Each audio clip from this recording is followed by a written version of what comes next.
आपका ये lecture number 14 था, तो कल आपके मैंने 20 तक डाउट करा दी थी, अब आगे की करा।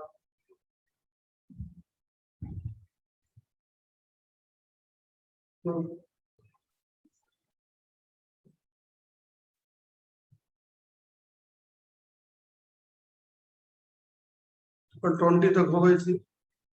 आज आपकी प्रॉब्लम ले रहे हैं 21 to 52।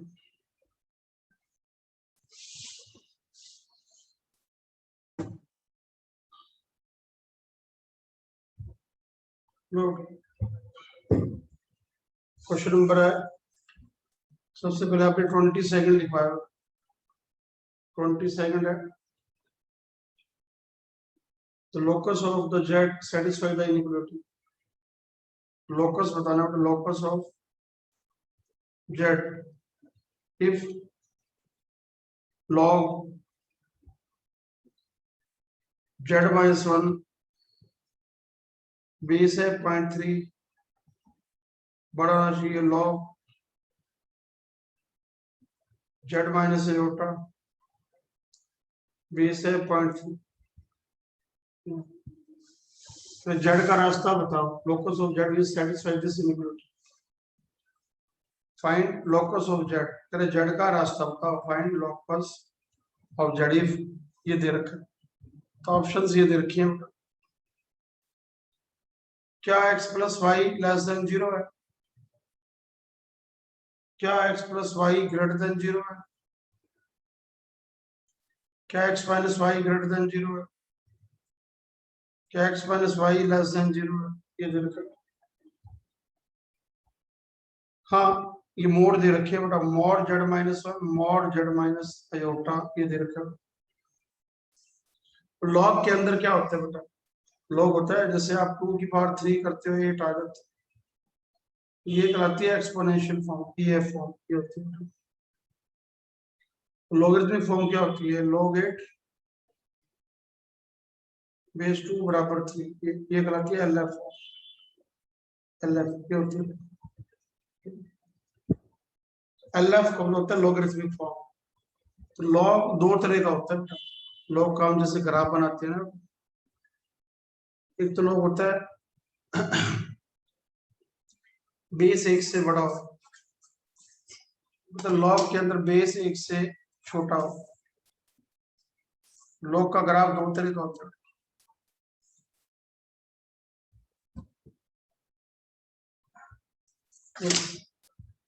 वाई एक्सिस है, ये एक्स एक्सिस।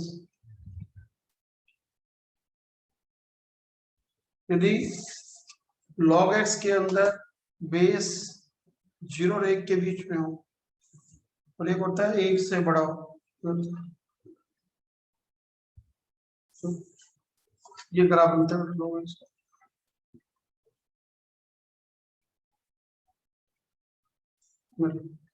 एक ये ग्राफ बनता है, तो ये भी y log x का ग्राफ है,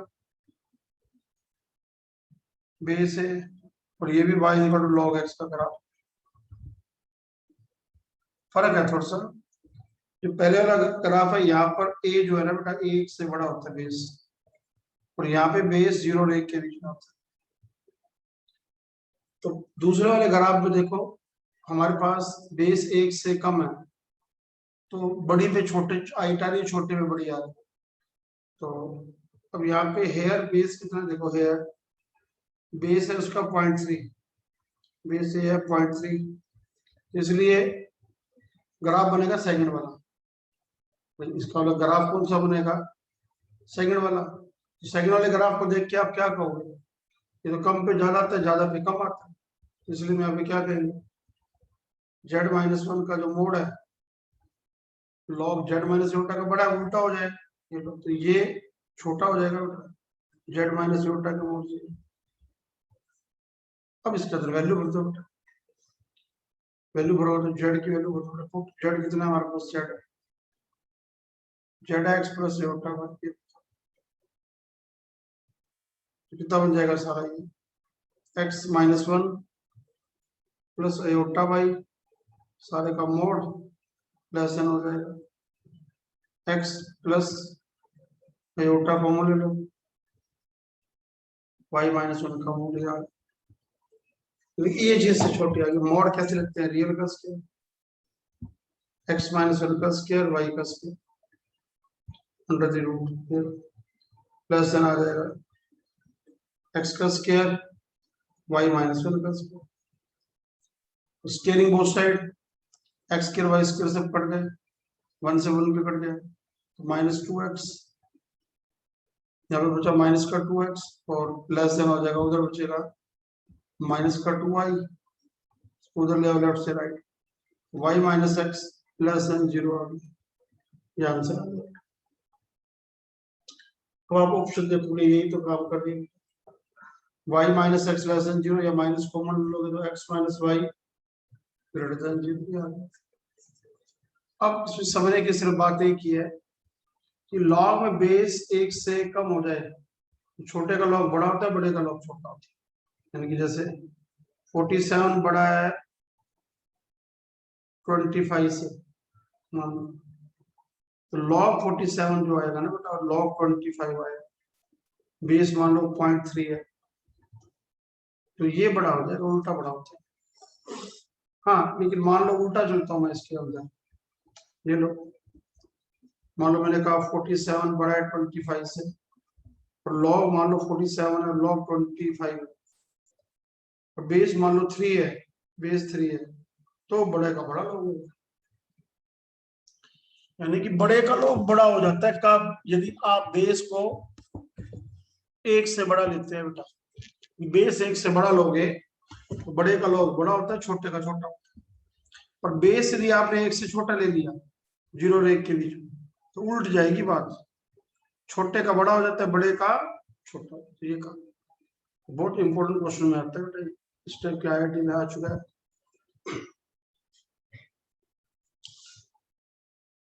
तो देख लो बेटा,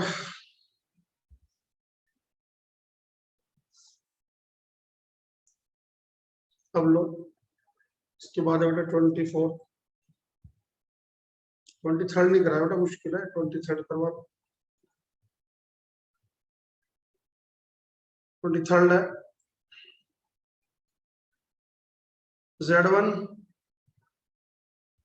plus under the root z1 square minus z2 square, सारे का mod z1 minus under the root z1 square minus z2 square, सारे का मोड करे इज इक्वल टू, करे किसके equal to? Is equal to किसके इक्वल टू? ऑप्शन है बेटा, कह रहे क्या ये मॉड z1 है, क्या ये मॉड z2 है, क्या ये z1 प्लस z2 का मोड है, और क्या ये नन ऑफ दीज है, ये बताना। तो अच्छे क्वेश्चन में आता है बेटा, मुश्किल भी है तो लो बेटा, इसकी स्टार्टिंग करोगे, इसके होल स्क्वायर से स्टार्टिंग करोगे बेटा,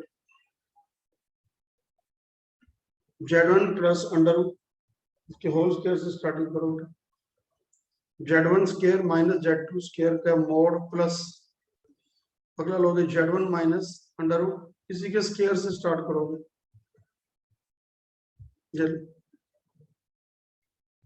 तो सारे का होल स्क्वायर बेटा, सारे का होल स्क्वायर, इसका स्क्वायर करो, इसको ए समझो इसको बी, तो क्या लिखोगे? ए का स्क्वायर, तो ये आ जाएगा z1 plus under root z1 square minus z2 square,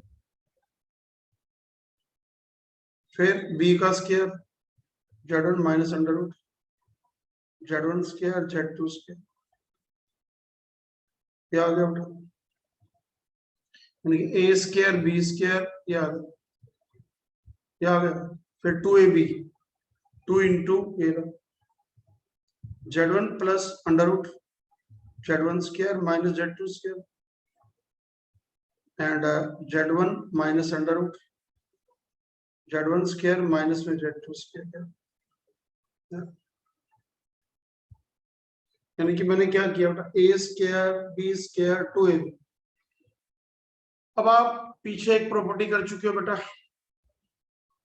पीछे आपने एक प्रॉपर्टी कर रखी है कि दो कॉम्प्लेक्स नंबरों के स्केयरों के सम में उनके डिफरेंस का स्केयरों का सम लेते हैं तो क्या आता है। पीछे आप प्रॉपर्टी कर चुके हैं कि Z1 प्लस Z2 के मोड के स्केयर में जब Z1 माइनस Z2 के मोड का स्केयर जोड़ते हो तो ट्वाइस ऑफ पहले के मोड का स्केयर प्लस दूसरे के मोड का स्केयर ये आता है। तो यही प्रॉपर्टी यहां लगा दो बेटा। तो ये आ गया आपके पास Z1 प्लस Z2 के मोड का स्केयर ये रहा। जो फर्स्ट और सेकंड टर्म है ना बेटा उसके ऊपर ये प्रॉपर्टी लगाओ। तो फर्स्ट और सेकंड टर्म पे आप यदि ये प्रॉपर्टी लगाते हो तो क्या बन गया ये बन जाएगा सारा 2 टाइम्स क्या बनेगा Z1 के मोड का स्केयर प्लस में अगले टाइम Z1 का Z2 के स्केयर सारे के ऊपर अंडर है ये आगे उसके मोड का स्केयर आ गया और सारे के बाद आ गया 2 टाइम्स ये तो। अच्छा उधर से वो जो मोड के अंदर पड़े हैं उस पर आप आइडेंटिटी लगा दो ए स्केयर बी स्केयर तो बन जाएगा Z1 square minus Z1 square minus Z2 square का स्केयर आ गया। ये लो मोड़ है तो मोड़ इकट्ठा डाल दिया बेटा मोड़ है तो मोड़ इकट्ठा डाल दिया। अब वहां स्केयर से स्केयर रूट कैंसिल हो गया वहां पे जो आप स्केयर से स्केयर रूट कैंसिल हो गया तो Z1 स्केयर से Z1 स्केयर भी कट गया तो क्या आ जाएगा ये 2 टाइम्स यहाँ पे क्या आया पड़ा पहले के मोड का स्केयर ये लो Z1 के मोड का स्केयर और अब यहाँ पे इसके मोड का स्केयर है मान लो आप इसके मोड का स्केयर लेते हो तो ये चीज कितने आ जाएगी स्केयर से स्केयर रूट कट गया मोड तो भी आएगा तो ये लो क्योंकि आप जानते हो ना जेड की पावर एन का मोड हो तो हम उसको जेड मोड की पावर एन लिख सकते हैं बेटा ये लो तो स्केयर से स्केयर रूट कट गया तो कितना आ गया Z1 square minus Z2 square सारे का मोड आ गया और वहां स्केयर से स्केयर रूट काटा आपने 2 टाइम्स कितना आ गया सारा Z1 का स्केयर माइनस Z1 का स्केयर प्लस Z2 का स्केयर है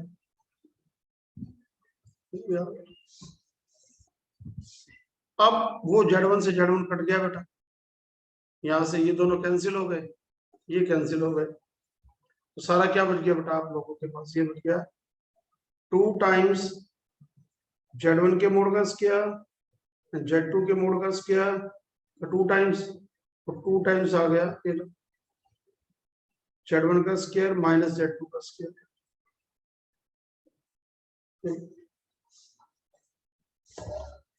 अब ये आ गया सारा 2 टाइम्स इसमें वापस वही प्रॉपर्टी लगा दो ऊपर वाली क्या लिखोगे आप इसको Z1 प्लस Z2 के मोड का स्केयर Z1 माइनस Z2 के मोड का स्केयर ये लगा दो तो हट जाएगा आगे से वापस प्रॉपर्टी लगा दी और उसके वापस टुकड़े बना दो बेटा 2 times Z1 minus Z2 and बड़ा मुश्किल है ये क्वेश्चन Z1 प्लस Z2 क्या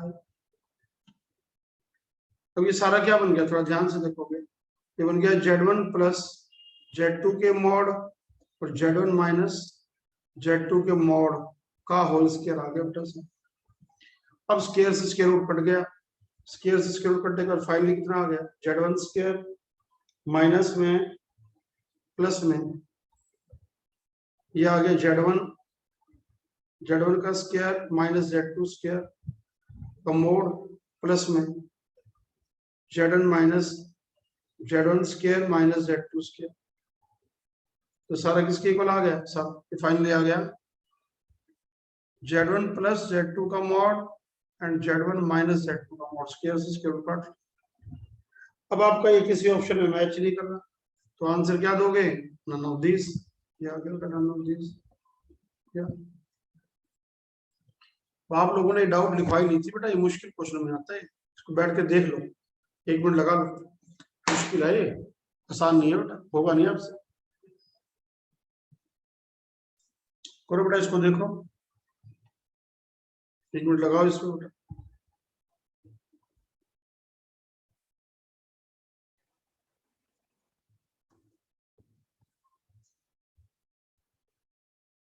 देख लो बेटा, कुछ पूछना है? कभी आपको अनम्यूट करूंगा तब पूछ लेना आप लोग। कभी अनम्यूट करूंगा बेटा, क्योंकि रिकॉर्डिंग चल रही है ना, कभी आपको एक आधा क्वेश्चन और करा के फिर अनम्यूट करो। बाकी मुश्किल है, आप लोगों ने पूछा नहीं था बेटा, बस क्वेश्चन है मुश्किल। 24 क्वेश्चन अभी छोड़ दो। तुम्हें से एक बच्चे ने 24 की डाउट दी है, तो छोड़ना तो छोड़ दो, यदि कहते तो करा देता हूँ। बाकी 12th का क्वेश्चन है बेटा, 12th का इंटीग्रेशन यूज हो रहा है, फिर भी करा देता हूँ बेटा, छोड़ना तो छोड़ दो। 24th है, जेड 0 नहीं है, देन 0 से 100 तक आर्गुमेंट ऑफ मॉड जेड का ग्रेटेस्ट इंटीजर। अब आपको इनमें से ना तो ग्रेटेस्ट पता बेटा, ना ही आपको इंटीग्रेशन पता, तो इसलिए मैं करा रहा हूं। बाकी आप इसको थोड़े दिन बाद करना, फंक्शन जब हो जाएगा तब करना, तब समझ आएगा। तो ये चीज यहाँ पे बता रखिए, ये ग्रेटेस्ट का सिंबल है। अब ग्रेटेस्ट को आप सिर्फ इतना समझ लो, पूरा पूरा इंटीजर, ग्रेटेस्ट इंटीजर फंक्शन है, जैसे 7.4 है, 7.4 का ग्रेटेस्ट कौन होता है? 7 रुपए 40 पैसे। तो पूरे पूरे रुपए कितने आएंगे? 7 रुपए आ गए। तो कह रहा है आर्गुमेंट ऑफ जेड के मोड का ग्रेटेस्ट का इंटीग्रेशन। इंटीग्रेशन क्या होता है? डिफरेंशिएशन का उल्टा होता है।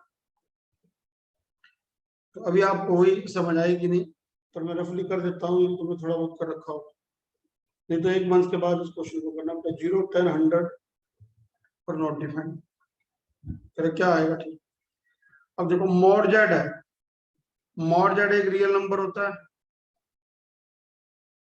रियल नंबर है, 0 से बड़ा बराबर भी होता है। और कोई भी नंबर जो 0 से बड़ा बराबर है, उसका आर्गुमेंट क्या होगा? सोचो, वो राइट हैंड साइड में पड़ा होगा, जैसे p = 4 है, ये राइट हैंड साइड में पड़ा है। अब 4 के लिए थीटा कितना होगा? आर्गुमेंट ऑफ, आप 4 की बात करोगे, आर्गुमेंट ऑफ 4, तो खाली 4 के लिए तो आर्गुमेंट 0 होगा। तो इसका मतलब मोड जेड एक रियल नंबर है, 0 से बड़ा है।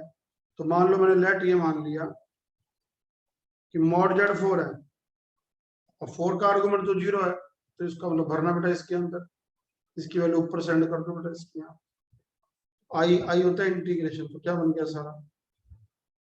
आर्गुमेंट ऑफ मोड जेड का ग्रेटेस्ट, तो पहली चीज 0 आ गई, ये लो, 0 का ग्रेटेस्ट 0 ही आएगा, पूरे नंबर का ग्रेटेस्ट वो 0 आ गया है। अब आप लिमिट लगाओगे 0 to 100, 0 to 100 ये लगाओ। अब यदि कोई भी नंबर हम जैसे कांस्टेंट नंबर लेते हैं बेटा, तो कांस्टेंट का जैसे इतना याद कर लो कि 0 का इंटीग्रेशन 0 होता है बेटा, 0 किसी ऑप्शन में है नहीं, तो नन ऑफ दिस ठीक होगा। वैसे इंटीग्रेशन ये होता है बेटा, इंटीग्रेशन ये होता है बेटा, जैसे आपको मान लो एक्स स्क्वायर का इंटीग्रेशन करना है, यही तो आपको मैं शाम को आज और कल परसों में सिखाऊंगा, आज कल में। एक्स स्क्वायर का इंटीग्रेशन है x की पावर 3/3 प्लस c लगाते हैं बेटा। हाँ, इसका एक डेरिवेटिव होता है, यदि आप dy/dx करोगे x की पावर 3/3 का, तो डेरिवेटिव 3 पावर आगे 1 पावर कम, ये लो कट गया। इंटीग्रेशन डेरिवेटिव का उल्टा होता है। तो जैसे आपके पास कोई कांस्टेंट नंबर आ जाए, जैसे ये लो, जैसे 4 है, जैसे 4 का इंटीग्रेशन करना, याद रखना 4 का इंटीग्रेशन 4x होता है। लेकिन मान लो आपको डेरिवेटिव करना है 4x का, 4x का डेरिवेटिव करना, तो उसका डेरिवेटिव 4 आ जाता है। इंटीग्रेशन डिफरेंशिएशन से रिवर्स होता है बेटा क्या।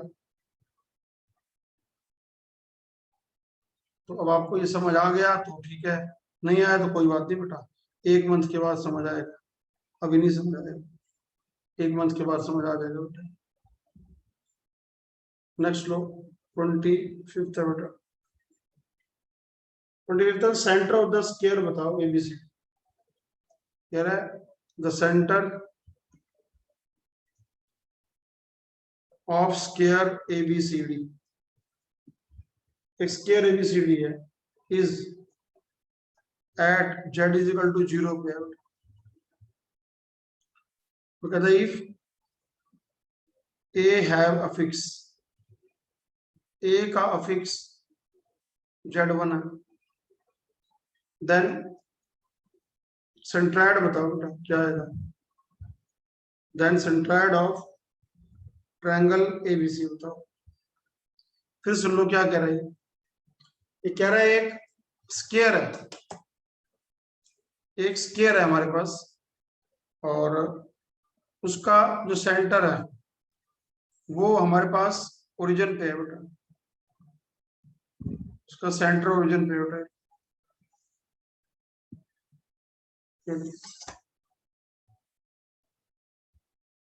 ये एक्स एक्सिस होगी, ये वाई एक्सिस है, ये ओरिजिन है, ये स्क्वायर। कह रहे the centre of the square ABCD है z इक्वल टू 0। ए के कोऑर्डिनेट है z1, ए जैसे ये पॉइंट ये मान लिया बेटा हमने, ए का z1 है। अब कह रहा है ए z1 है तो उसका सेंट्राइड के कोऑर्डिनेट बताओ। बेटा आप जानते हो स्क्वायर के अंदर जो डायगोनल होते हैं वो 90 डिग्री पे काटते हैं। स्क्वायर जो डायगोनल है वो 90 डिग्री पे काटते हैं।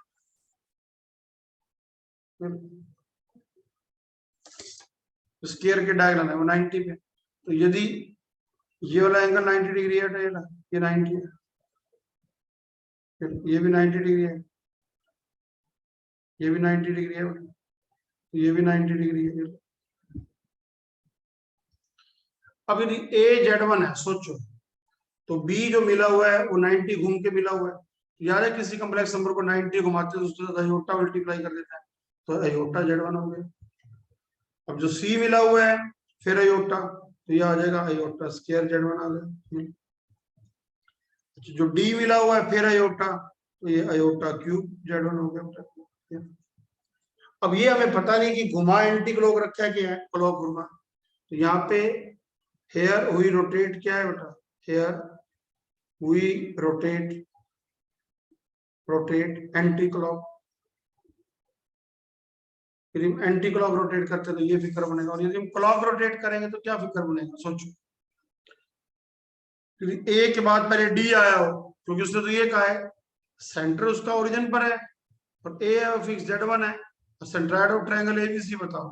तो क्या पता एबीसी ऐसे बन रही है कि नीचे बन रही है। यदि एबीसी हम ऐसे एंटी क्लॉक घुमा ले रहे हैं, एबीसी को हम एंटी क्लॉक घुमाते हैं, ये लोग एबीसी को हम एंटी क्लॉक घुमा रहे हैं, तो फिगर ये ठीक है। और यदि हम एबीसी को क्लॉक घुमा दें, ये हेयर हुई रोटेट, मान लो क्लॉकवाइज, मान लो क्लॉकवाइज घूमते हैं,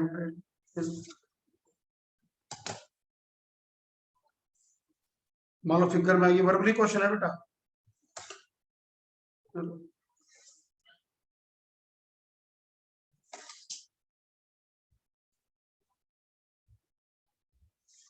मतलब डायग्राम से ही आपको क्लियर हो जाएगा। ए आ गया z1, बी मान लो नीचे यहाँ पे आ जाता है तो फिर तो ये माइनस अयोटा z1 आ जाएगा। अगली बार सी यहाँ पे आ जाएगा तो ये माइनस अयोटा का स्क्वायर आ जाएगा। अयोटा अयोटा घूम रहा है, क्लॉक घूम रहा है, तो ये अयोटा स्क्वायर आ गया z1, और डी यहाँ पे यूं आ जाएगा, फिर माइनस का अयोटा क्यूब z1 ये आ जाएगा। तो इसका मतलब सेंट्राइड के लिए तो दो बातें हो सकती है बेटा, या फिगर ये वाला बना कि ये वाला बना, उसके ऊपर डिपेंड करता है। तो लो बेटा इसका सेंट्राइड क्या होता है, सेंट्राइड होता है तीनों को जोड़ करके बाय 3, तो अफिक्स ऑफ सेंट्राइड कितना आ जाएगा, affix of centroid, affix of centroid of triangle ABC. यदि फर्स्ट केस की बात करोगे तो तीनों को ऐड कर दो, z1 एबीसी का ना बेटा, अयोटा z1 और aorta square z1 divided by 3। जो सेकंड फिगर की बात करोगे तो Z1 कितना आ गया हमारे पास, Z1 minus iota Z1 iota square Z1 by 3, ये आ गया हमारे। तो अयोटा स्केयर माइनस होता कट गया बेटा, तो ये आ गया अयोटा Z1 बाई 3, और वहां आ जाएगा, इससे कट गया तो माइनस अयोटा Z1 बाई 3, ये आंसर आ गया। फाइनली आंसर कितना आ गया, ये आ गया plus minus iota Z1 by 3, ये इसका फिक्स आ गया। यानी कि ये क्या बन गया आपके पास, अयोटा को भी लिख सकते हैं प्लस माइनस 1/3, तो बार एस टीज 1/3 तो बार एस टीज हो गया ना बेटा, तो उसको एस टी छोड़ दो तो ये कितना बन जाएगा सर हमारे पास, 1/3 अयोटा Z1, और अयोटा कितना होता है cos π/2 plus iota sin π/2, cos π/2 zero होता है बेटा। तो आपका फर्स्ट फाइनली आंसर कितना आ गया बेटा इसका, इसका आंसर आ गया बेटा आपका फाइनली डी आ गया बेटा, 25 है ना बेटा, 25 का आंसर आ रहा है बेटा डी, तो डी आ गया बेटा। पर अयोटा Z1 है ना बेटा, तो अब आप इसकी वैल्यू भरोगे, हाँ डी ठीक है, डी आ गया। अब है ये छोटा सा क्वेश्चन लेकिन मुश्किल है बेटा, कैसे, हमें बता नहीं रखा ना बेटा वो एंटी क्लॉक घूम रहा है कि क्लॉक घूम रहा है, हमें तो स्क्वायर का सेंटर का फिक्स दे दिया। अब यदि एबीसी घूम के यूं आ रहे हैं तो अलग ट्रायंगल बनेगी, घूम के ऐसे जा रहे हैं अलग ट्रायंगल बनेगी। हाँ, पर सेंट्राइड का फार्मूला हमें पता है, वीडियो रखो बेटा वीडियो अपनी, पर हमें सेंट्राइड का फार्मूला पता है। सेंट्राइड का फार्मूला क्या होता है, किसी भी ट्रायंगल में सेंट्राइड का फार्मूला क्या होता है, तीनों को ऐड किया बाई 3 लगा दो बस। अब यदि ऐसे घूम रहा है, ये देखो ऐसे घूम रहा है, तो पहला Z1 फिर अयोटा अयोटा स्क्वायर। अच्छा ऐसे घूम रहा है, पहला Z1 नीचे माइनस अयोटा Z1 फिर माइनस अयोटा Z, तो 2 बार लेना पड़ेगा आपको, कुछ नहीं कह रखा, तो 2 आंसर आएंगे बेटा।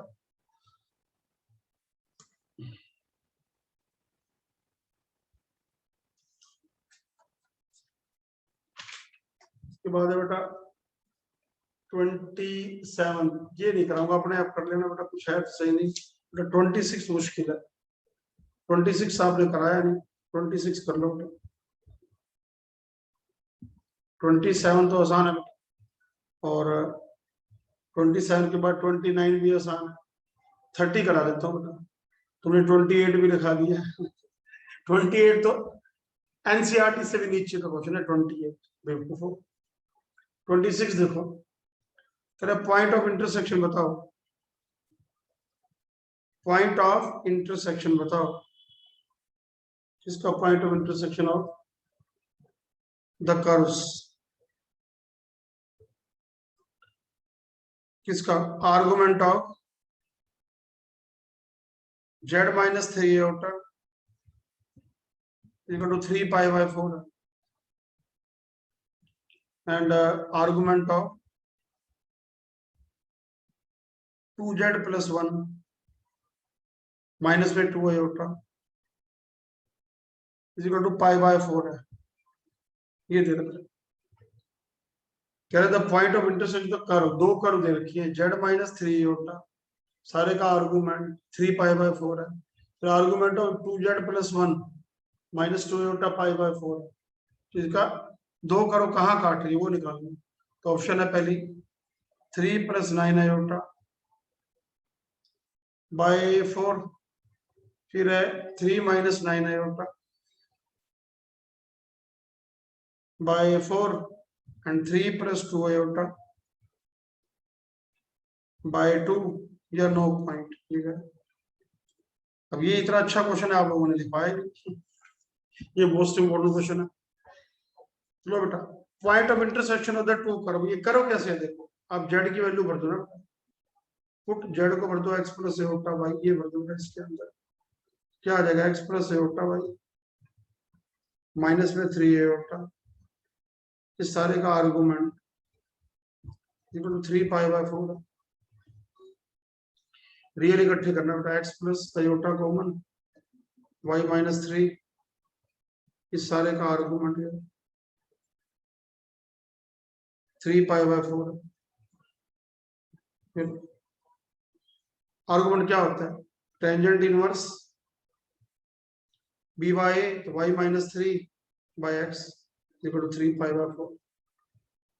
इसको उधर ले जाओ तो y-3/x इक्वल टू टेंजेंट 3π/4 हो गया। टेंजेंट 135 डिग्री -1 होता है बेटा, ये -1 हो गया तो y-3 इक्वल टू -x हो गया और x plus y equal to 3। एक तो ये करवा दो, इक्वेशन नंबर फर्स्ट होगी। अब सेकंड करो ले लो बेटा। सेकंड करो क्या दे रखी है ऐसे, argument of 2z + 1 -2 iota equal to π/4 है। वही आर्गुमेंट ऑफ 2z हो जाएगा 2x + 2 iota y 1 - 2 iota equal to π/4 आ गया। अब आर्गुमेंट क्या होता है, रियल इकट्ठे कर लो बेटा, तो आर्गुमेंट आ जाएगा 2x + 1 + iota 2y - 2 equal to π/4 आ गया। अब आर्गुमेंट होता क्या है, टेंजेंट इनवर्स, ये आ जाएगा tangent inverse 2y - 2 divided by 2x + 1 by equal to π/4 हो गया। tan 45 1 होता है बेटा, तो 2y - 2 ये एडवांस लेवल का क्वेश्चन है बेटा, और आप लोगों ने मेरे से पूछा ही नहीं, ये तो मैं खुद करा रहा हूँ, आप लोगों ने तो कहा ही नहीं मेरे। tan 45 1 हो गए, क्रॉस मल्टीप्लाई कर दो तो 2y - 2 इक्वल टू 2x + 1 यानी कि 2x - 2y + 3 इक्वल टू 0 ये आ गया। ये आ गई इक्वेशन नंबर सेकंड। अब हमने इन दोनों कर्व को सोल्व करना है, लेकिन एक बात का ध्यान रखना बेटा, क्या ये दोनों कर्व कहाँ काट रही है,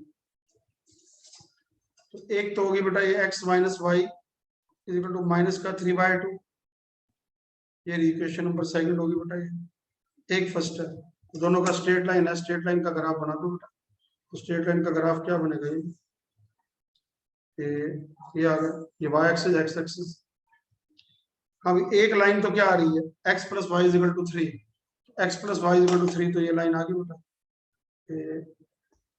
ये लाइन आ गई, ये लाइन आ गई x + y = 3 है।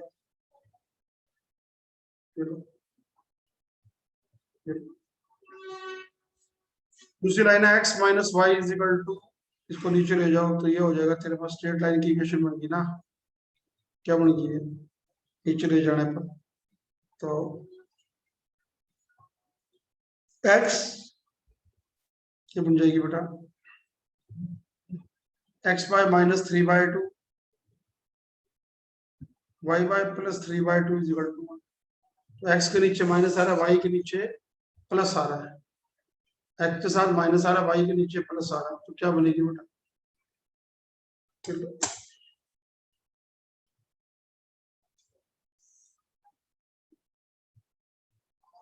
ले लो x के नीचे -3/2, ये तो 3 हो गए दोनों, ये 3 हो गए, x के नीचे माइनस आ रहा है तो इस तरफ जाएगी लाइन बेटा, ये लाइन इस तरफ जाएगी बेटा, ये ग्राफ बराबर 6 7 वाले, y तो 3/2, y तो इसके आधा हो जाएगा, y तो यहाँ पे आ जाएगा x माइनस का, तो ग्राफ ये जाएगा फिर इसका, फिर तो ये जो लाइन आ गई, ये लाइन आ गई x - y -3/2 यार। अब ये दोनों कहाँ काट रही हैं, ये दोनों काट रही हैं यहाँ, ये पॉइंट ऑफ इंटरसेक्शन आ गया। लेकिन एक प्रॉब्लम है, तो प्रॉब्लम ये है, जो ऊपर आपको ये दे रखा है ना आर्गुमेंट ऑफ z - 3 आयोटा = 3π/4, तो ये 180 से बड़ा आर्गुमेंट है बेटा, यानी कि ऊपर जो हमें ये चीज दे रखी है बेटा, ये लो, ऊपर जो हमें ये दे रखा है कि argument of z-3 iota equal to 3π/4 है। अब 3π/4 होता है 135 डिग्री। इसका मतलब जो हमारा उनका जो पॉइंट ऑफ इंटरसेक्शन आएगा ना बेटा, वो सेकंड क्वाड्रेंट के अंदर आएगा। इसका मतलब जो आप ये लिख रहे हो आर्गुमेंट ऑफ, थोड़ी देर के बाद ये चीज यही बनी ना, x + y-3 इक्वल टू 3π/4, ये बनी जो। तो यहाँ पे जो अब थीटा किसी का मान लो 135 डिग्री है, वो तो सेकंड क्वाड्रेंट के अंदर पड़ा होगा। सोचो बेटा, इस चीज का आर्गुमेंट 3, तो इसका सेकंड में पड़ा होगा। सेकंड में तो y पॉजिटिव होता है और x नेगेटिव होता है। इसका मतलब x यहाँ पे 0 से छोटा है और y हो गया y-3 0 से बड़ा होगा। तो x नेगेटिव होना चाहिए, y 3 से बड़ा होना चाहिए। यानी कि फाइनली जो आंसर आना चाहिए ना, वो x तो नेगेटिव आना चाहिए, y 3 से बड़ा। अब आप देखो जो आपका सोल्यूशन आ रहा है, जो पॉइंट ऑफ इंटरसेक्शन आ रहा है, वहां पे यहाँ पे क्या कहोगे, बट x तो नेगेटिव आना चाहिए और y 3 से बड़ा आना चाहिए।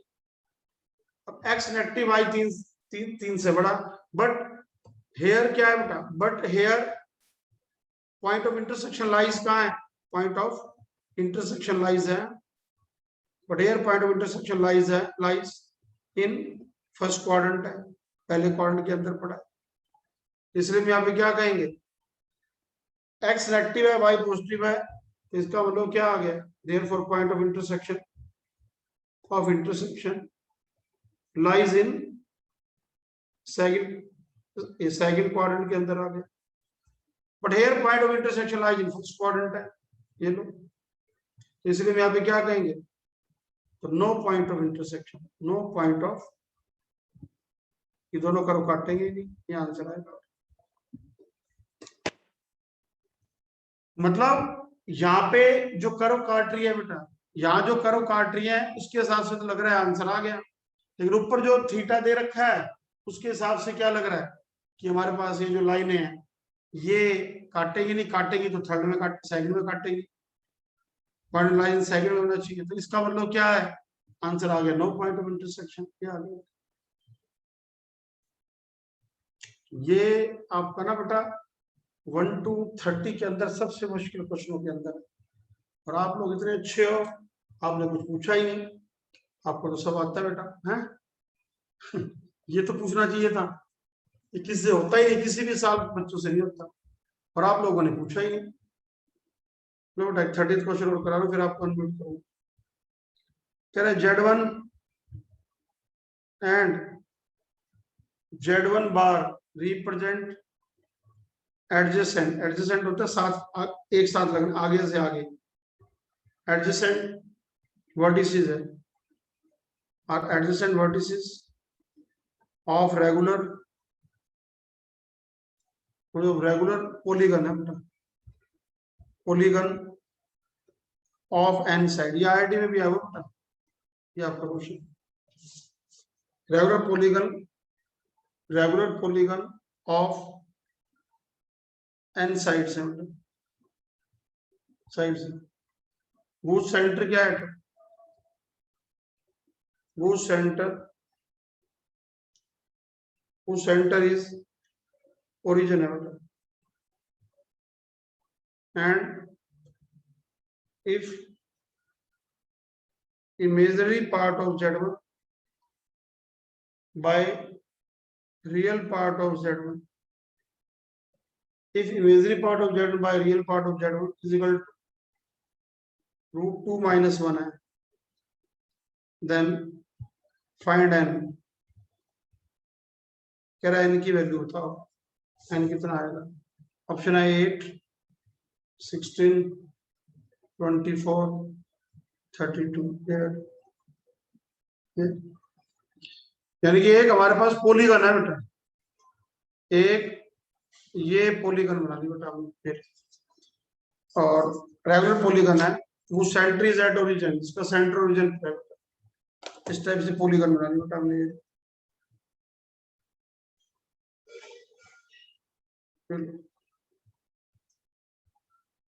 टेबुलर कॉलम्स की सारी साइडें सेम है बेटा।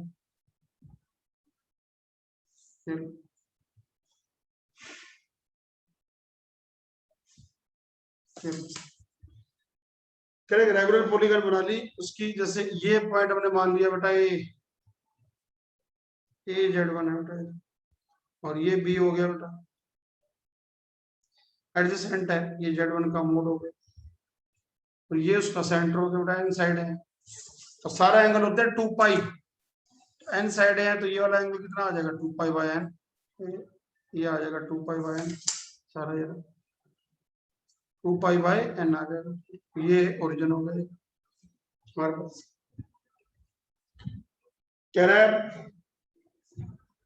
if Z1 and Z1 bar represent adjacent bodies with the regular polygon का n sides है, और उसके बाद कह रहा है सेंटर उसका ओरिजिन पर है, imagery part of Z1 by real part of Z1 का रेशियो √2 - 1 दे रखा है। देन n की वैल्यू बतानी पड़ा, n क्या आएगा यहाँ। अब Z1 से Z2 हमें कैसे मिला, आपने उसको क्लॉकवाइज रोटेट कर दिया। तो याद है आपको मैंने बताया था एंटी क्लॉकवाइज रोटेट करें तो ई की पावर आयोटा अल्फा मल्टीप्लाई हो जाता है। यहाँ पे आप क्या कहोगे कि जो हमें Z1 है और Z1 बार है, जो Z1 बार है उसको हम यदि उससे मल्टीप्लाई कर दें, जो Z1 है वो Z1 बार से मिला, और हम एंटी क्लॉक रोटेट कर दे बेटा उसको, मालूम है उसको एंटी क्लॉक रोटेट करता हूँ, ऐसे ऐसे एंटी क्लॉक रोटेट करता हूँ, तो जितना रोटेट करूंगा उतना ई की पावर आयोटा अल्फा मल्टीप्लाई होगा। तो Z1 को क्या लिखोगे, बाद वाली चीज, पहले वाली चीज इंटू ई की पावर आयोटा कितना आ गया 2 पाई बाय एन आ गया।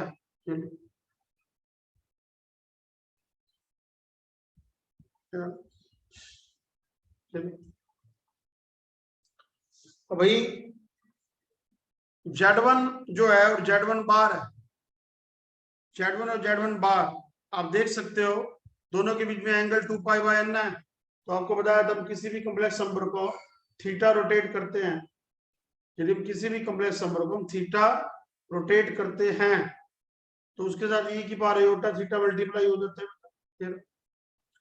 अब मैंने मान लिया जैसे Z1 क्या है Z1, अब Z1 की वैल्यू भरना बेटा।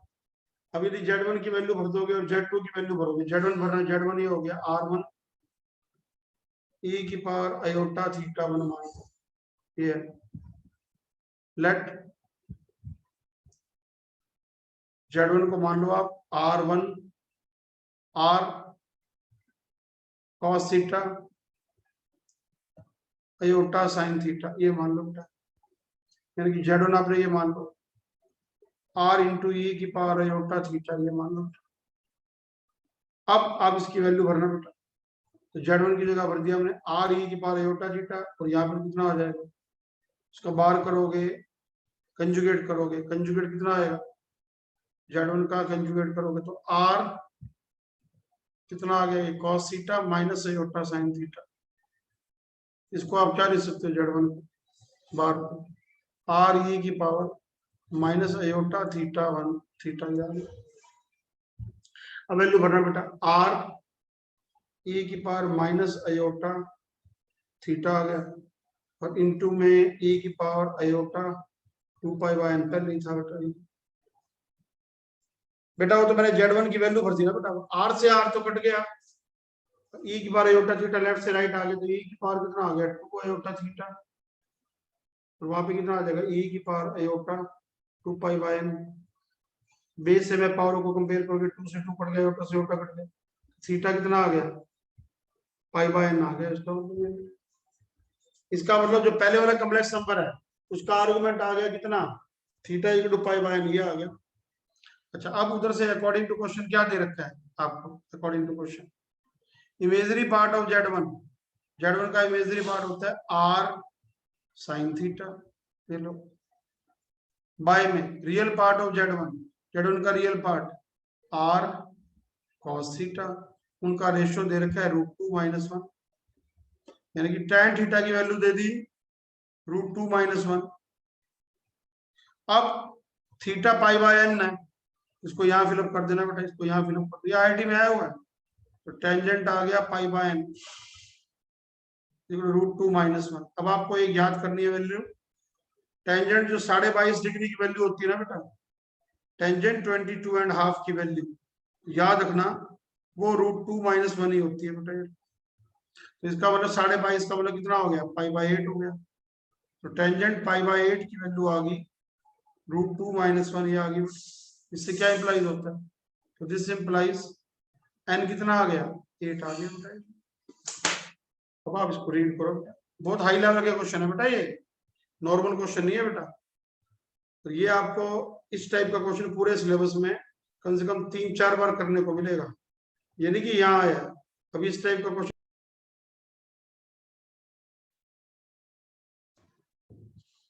32 ले लो बेटा।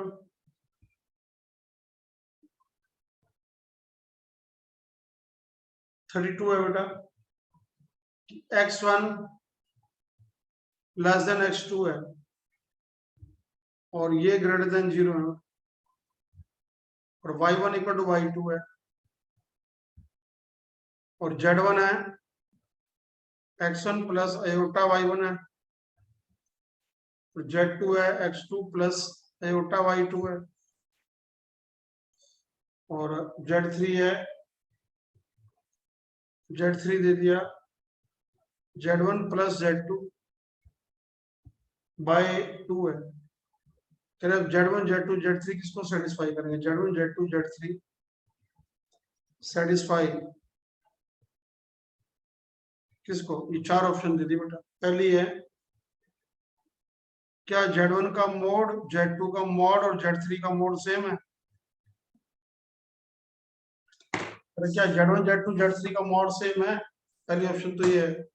सेकंड है, ये वर्बली क्वेश्चन है बेटा, क्या z1 का मोड लेस देन है z2 के मोड से और लेस देन है z3 के मोड से।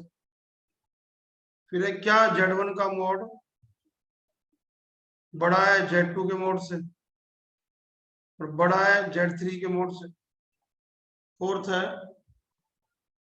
है क्या z1 का मोड लेस देन है z3 का मोड और लेस देन है z2 के मोड से।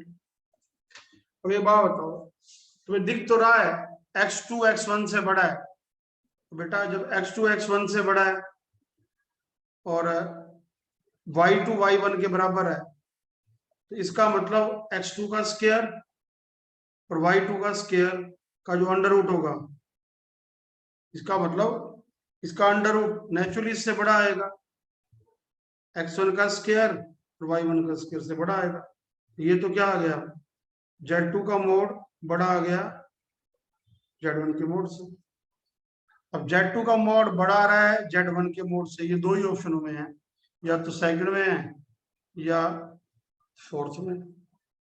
अब आ जाओ उधर से, देखो क्या दे रखा है, z3 जो है वो z1 प्लस z2 के बराबर है। ये देखो जो z3 है उसके मिडल में नंबर है, ये देखे ना अकॉर्डिंग टू क्वेश्चन, ये दे रखा है कि z3 जो दे रखा है वो z1 प्लस z2 के बाय में 2 है, तो मोड लियो, z3 का मोड कितना आएगा 1/2, z1 प्लस z2 का मोड आ गया, तो ये छोटा बराबर आ गया 1/2 मॉड z1 1/2 मॉड z2। ये बात आ गई बेटा बीच में। अब z3 जो आ रहा है बेटा हमारे पास, z3 आ रहा है, उसका मोड z1 और z2 के मिडल में है, क्योंकि दो नंबरों को हम कभी भी ऐड करते हैं बेटा, उसके बाय में 2 करते हैं तो उसके मिडल पॉइंट में आता है। z3 का मोड क्या आ गया, z1 का मोड उनसे भी छोटा आ रहा है बेटा, ये लो, उनके मिडल से भी, ये लो, उनके मिडल से भी छोटा आ गया। अब z2 z1 से बड़ा है, Z2 का मॉड Z1 से बड़ा है, इसको नंबर 1 मान लो और इसको नंबर 2 मान लो। अब Z3 यदि इसके बराबर में होता तो उसके मिडिल में आ जाता दोनों के, पर ये उससे भी छोटा है तो मिडिल से और पहले कर दे, मिडिल से और पहले कर दे। तो फ्रॉम 1 and 2 हम क्या कहेंगे, फ्रॉम फर्स्ट एंड सेकंड क्या कहेंगे कि मानता हूं मैं Z2 का मॉड बड़ा आ गया Z1 से, Z1 से तो बड़ा आ रहा है, लेकिन जो Z3 आ रहा है उसके मिडिल से भी छोटा है, इनका मिडिल तो बीच में यहाँ पड़ा होगा कहीं, यहाँ उससे भी छोटा है, तो इससे और पहले कर दो। तो इसका मतलब Z3 क्या आ गया, Z3 का मॉड इससे भी बड़ा आ गया, ये ऑप्शन। अब ये तो मैं ले नहीं सकता कि Z3 का मॉड Z1 से भी बड़ा आ जाएगा, ये तो मैं ले नहीं सकता कि Z3 का मॉड, क्योंकि ऊपर जो Z3 दे रखे है ना बेटा, अब Z1 Z2 का y कोऑर्डिनेट सेम है, x कोऑर्डिनेट बड़ा है, तो यहाँ पर जो Z3 का मोड आएगा मेरे पास, अब इन दोनों का y कोऑर्डिनेट सेम है, x कोऑर्डिनेट Z2 का बड़ा है, तो इसका मतलब ये Z1 से तो छोटा हो ही नहीं सकता। इसका मतलब तो ये हो गया ना बेटा Z, क्योंकि उनके मिडिल पॉइंट के अंदर पड़ा है ना बेटा, क्योंकि उनके मिड में पड़ा है। अब Z3 यहाँ पे Z2 से तो छोटा ही हुआ ना बेटा, तो Z3 Z2 से छोटा हो गया, और उधर से मतलब उनके मिडिल में पड़ा है, उधर से आप ये कह रहे हो Z2 Z1 से बड़ा, तो फ्रॉम 1 and 2 हम क्या कह देंगे, ये वाली ऑप्शन होल्ड करेंगे बेटा।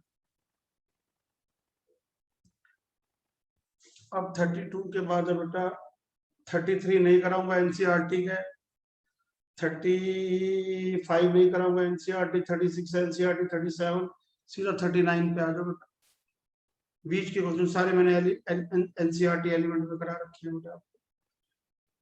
कह रहा है 1 ओमेगा ओमेगा स्क्वायर ओमेगा की पावर n-1, r क्या है, r nth root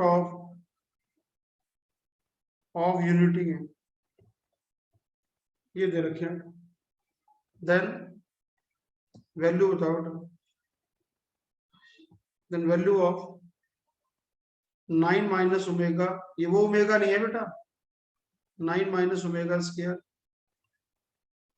9 minus omega cube, ऐसे से करके ना 9 माइनस ओमेगा की पावर n-1, इसकी वैल्यू बताओ इज इक्वल टू, चलो ये किसके इक्वल टू है, इज इक्वल, ये बताओ। यानी कि आपको क्या दे रखा है, हमें दे रखा है ये सारे nth रूट ऑफ यूनिटी है, यानी कि 1 की पावर 1/n करता हूं तो उसके n आंसर होते हैं, कौन कौन से, 1 ओमेगा ओमेगा स्क्वायर, लास्ट में ओमेगा की पावर n-1। तो याद है, लेट इसको मैं x मान लेता हूं बेटा, 1 की पावर 1/n को, x की power n-1 is equal to 0 हो गया। तो इसके n रूट्स हैं, तो x की पावर n-1 को आप क्या लिखोगे, x-1 x minus omega, x minus में ओमेगा स्क्वायर, लास्ट में कितना आ जाएगा, x माइनस ओमेगा की पावर n-1। अब बेटा किसी के रूट्स हो, रूट्स को आप x में से माइनस करके मल्टीप्लाई करते हो, फैक्टर नहीं बन जाते 9th क्लास में, तो ये रूट्स को मैंने x में से माइनस करके मल्टीप्लाई कर दिया, इक्वेशन बन गई। अब इसको नीचे ले आया, तो ये x minus n divided by x minus 1 आ गया, x minus omega, x minus omega square, last में कितना आ जाएगा, x माइनस ओमेगा की पावर n-1, ये आ जाएगा। अब क्या कहा है इसने, कहता है इसकी वैल्यू बताओ, तो कुछ नहीं करना, 9 की वैल्यू कह रहा है, पुट कर दो दोनों तरफ, x को 9 कर दो, कितना आ गया सर, 9 की power n-1 by 8 equal to 9 minus omega, 9 minus omega square, ऐसे लास्ट में कितना आ जाएगा, 9 माइनस ओमेगा की पावर n-1, ये आंसर आ गया। तो आंसर यही कह रहा है बेटा, इसके आंसर कौन कौन से आ रहे हैं, तो ऑप्शन है यही कह रहा है, पहली ऑप्शन कह रहा है बेटा इसकी n, सेकंड ऑप्शन कह रहा है 0, थर्ड कह रहा है 9 की पावर n माइनस 1/8, फोर्थ कह रहा है 9 की पावर n प्लस 1/8। इसको पढ़ो बेटा, ये अच्छा क्वेश्चन है। तो आप बाकी बीच में पूछ रहे हो ना, वो कुछ नहीं है, सारे करा रखे हैं बेटा मैंने आप लोग। पढ़ो बेटा, इसको रीड करो।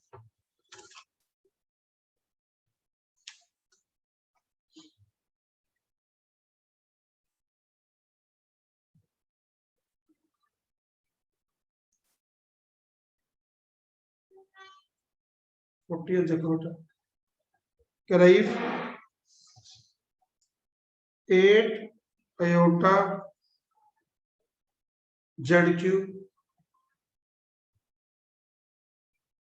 12 z square minus 18 z plus 27 iota equal to 0। Then कौन सी ऑप्शन ठीक है? कह रहे mod z 3/2 and mod z 2/3 है एंड मॉड जेड 1 है एंड मॉड जेड 3/4 है। ये दीजिए, कौन सी ऑप्शन ठीक है बेटा, ये पूछ रहे हैं। पहले आप खुद ट्राई करो बेटा, जब होता है आप लोगों से, करो बेटा ट्राई इसको। 8 आयोटा मॉड जेड का cube 12 z square 18 z plus में 27 आयोटा 0, ये दे रखा है। करो बेटा, इसको रीड करो, देखो।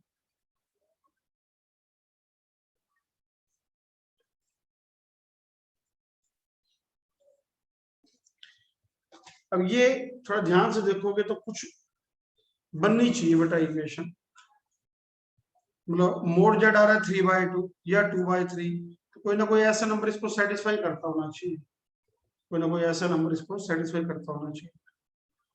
देखो 8 आयोटा जेड क्यूब है, तो इसको मैं, ये बन गया बेटा, देखो इसको मैं ये लिख सकता हूँ बेटा, 8 आयोटा जेड क्यूब है, ये आ गया बेटा 2 आयोटा जेड प्लस 3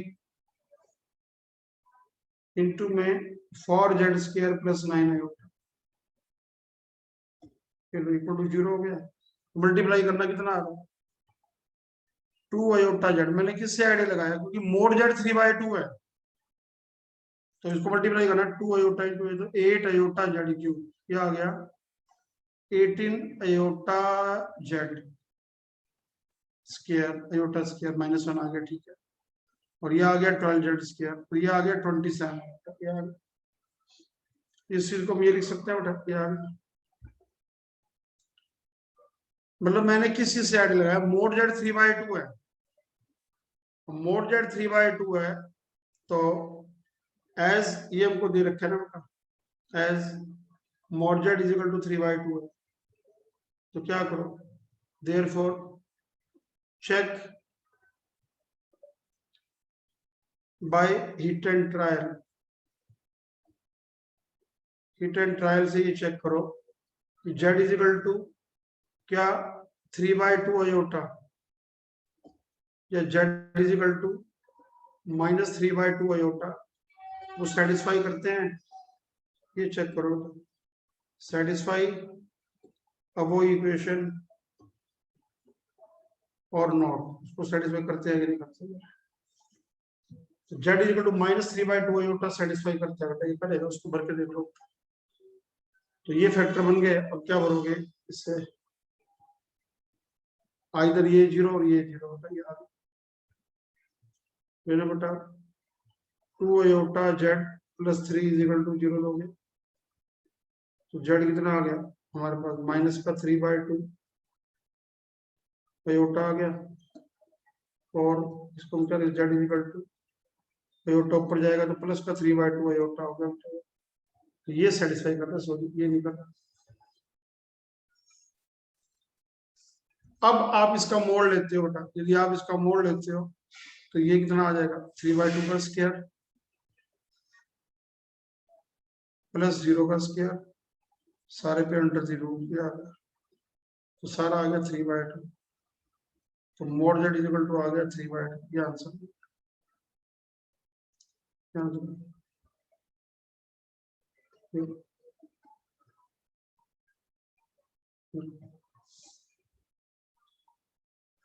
हाँ, बाकी आपको मुश्किल आ रही होगी ये सोचने में कि सर ये फैक्टर कैसे बनेंगे, तो आपको वही तो कह रहा हूँ, mod z equal to 3/2 iota, ये सारे ऐसे ऐसे भर के देखने बेटा। ये 2/3 है तो z is equal to 2/3 iota, z is equal to -2/3 iota, ये सारे चेक करके देखने बेटा। ये सेटिस्फाई नहीं करते, ये करते, हिट एंड ट्रायल्स है। ऊपर में ये दे रखा है ना बेटा, mod z is equal to क्या है, as mod z is equal to हमें क्या दे रखा है 3/2 और 2/3 ये दे रखा है। तो देयरफॉर हम क्या चेक करेंगे बेटा इसके अंदर, इस वजह से मेरे को ये सब चेक करना पड़ा बेटा। बाकी अपने फैक्टर सोचने मुश्किल है बेटा। तो अभी इसके फैक्टर बन गए। दूसरा फैक्टर क्या बन रहा है आपके पास, 4z² माइनस का 9 आयोटा, तो z का स्क्वायर आ गया -9 आयोटा बाय 4, ये आ गया। दोनों तरफ मोड जेड लेना बेटा, तो और मोड लोगे तो मोड जेड का स्क्वायर हो गया, यहाँ आ जाएगा 9/4, तो मोड जेड इक्वल टू कितना आ गया प्लस माइनस 3/2। मोड कभी नेगेटिव होता नहीं, तो मोड जेड इक्वल टू 3/2 आ रहा है। इसका मतलब कुछ मर्जी कर लो, ऑप्शन कौन सी ठीक है, तो आंसर आ गया ए ऑप्शन ठीक है बेटा, ऑप्शन ए नंबर की ठीक है। इसको एक बार रीड करो और पूछो, कुछ भी पूछना करो बेटा, इसको रीड करो।